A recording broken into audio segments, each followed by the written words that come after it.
In last video, we said every consensus mechanism is really a different trade-off between security, speed, and decentralization. Today, let's make that concrete. 5 mechanisms, 5 real networks, one clear comparison. Let's go. Proof of work. Mechanism 1. Proof of work is the original Bitcoin's consensus mechanism. Miners race to find a special number and nonce that combined with the block's data and hashed produces a result below a target value. It's pure trial and error, billions of guesses per second. Whoever finds it first gets to add the next block and collects the reward. Right now on Bitcoin, that's 3.125 BTC plus transactions fees. Roughly every 10 minutes roughly for every 10 minutes. Next, trade off. POW is a battle tested, extremely secure, and maximally decentralized. Anyone with hardware can join, but it's also the most energy intensive design out there, and it doesn't scale well for high transaction throughput. First, we have seen about pure proof of work strength and trade off. Next, next we are going to see about proof of stake. This is a second mechanism. Proof of stake replaces computational effort with economic effort. Instead of burning electricity, validators lock up or stake their own coins as collateral. Ethereum runs on this today. Since its 2022 merge, its a beacon chain coordinates roughly a million validators, each staking 32 ETH. Act dishonestly and your stake gets slashed. Act honestly and you earn rewards proportional to your stake. Trade off. What is the trade off of POS? POS cuts energy use dramatically compared to POW, but it introduces a new risk, wealth concentration. Research shows these top staking pools already control a large share of staked ETH, which is a real centralization pressure to watch.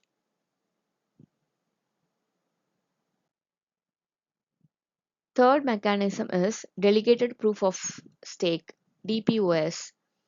Delegated proof of stake takes the stake idea and adds election. Token holders vote for a small number of trusted delegates or witnesses. Think dozens, not millions, who take turns producing blocks on everyone's behalf. EOS and Tron are well known examples. Now we're going to see about trade-off. Because only a small known set of delegates is producing blocks, DPoS is very fast and highly scalable. The cost is decentralization, power concentrates in whoever gets voted in, and large token holders have outsized influence over those elections. Next mechanism is practical Byzantine fault tolerance, PBFT. In this, we have seen a real world example is Hyperledger Fabric. PPFT ditches competition entirely and uses voting, a known set of nodes, one acting as leader, the rest as backups. Exchange messages and vote, round by round, until they agree on the next block. It can tolerate up to roughly one third of nodes being faulty or malicious and still reach the right answer. Hyperledger Fabric uses a PBFT style design. Now we are going to see about trade-off. Voting means blocks finalize almost instantly, no waiting for confirmations. But every node has to talk to every each other node. So communication overhead explodes as the network grows. PPFT works beautifully for permission networks of 100 or so known participants, not for an open, anonymous, and global network.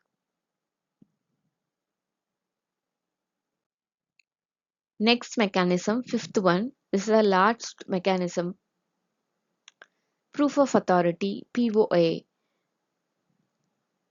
Proof of authority is the simplest of the five.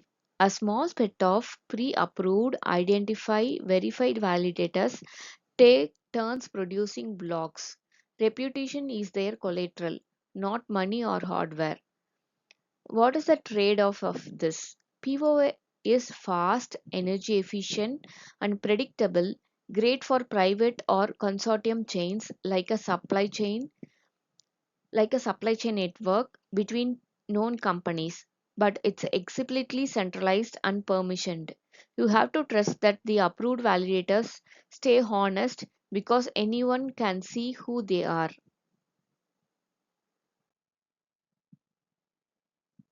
Now let's compare all these five mechanisms by some characteristics.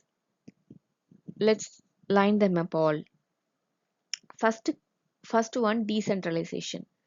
In POW, it's highest, then POS, then DPoS, then PBFT, and last POA. POA and PBFT are lowest since it needs a known node set. Next, we are going to see about energy use. POW is highest so far, everyone else dramatically lower. Next, finality speed. PBFT and POA near instant, DPoS fast, and POS is moderate. POW is slowest since it needs multiple confirmations. Next, we are going to see about best fit, which is best fit. POW for maximum security and public money, POS for public chains wanting efficiency, DPoS for high throughput public apps, PBFT and POA for permissioned enterprise or consortium networks. There is no universally best mechanism, only the right trade off for what you are building so that you can decide which mechanism you can use for your convenient. What is the key takeaway for you by this video? 5 mechanism, 1 underlying tension. You can optimize for decentralization, security or speed, but pushing one usually costs you another. Proof of work is the oldest and in many ways the most foundational. So next video we go one level deeper, exactly what happens inside a miner's machine, block by block, from a pending transaction to a permanently finalized part of the chain. See you there. Bye.